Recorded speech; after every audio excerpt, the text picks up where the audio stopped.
is Vikas Harare. I have joined with APA GPET Academy since 1 year ago.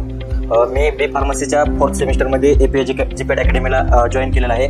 तत्पूर्वी मला 12वीमध्ये CETला 31% होते. माझ्यामध्ये कुठेतरी कॉन्फिडन्स थोडासा लूज होत होता की मी बी फार्मसीमध्ये काही करू शकतो का नाही.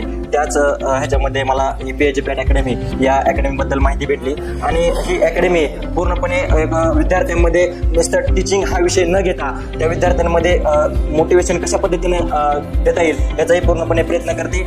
एक्झामच्या दुनियामध्ये कशा पद्धतीने आपण सामोरे जाऊ शकतो हे मला या APA अकॅडमीच्या माध्यमातून शिकायला मिळालं आहे. मी आता अपकमिंग येणाऱ्या GPET 2025 ॲज वेल ॲज नायपर 2025 या एक्झामसाठी चांगल्या पद्धतीनं सरांच्या औतंबर शिंदे सरांच्या मार्गदर्शनाखाली तयारी करत आहे.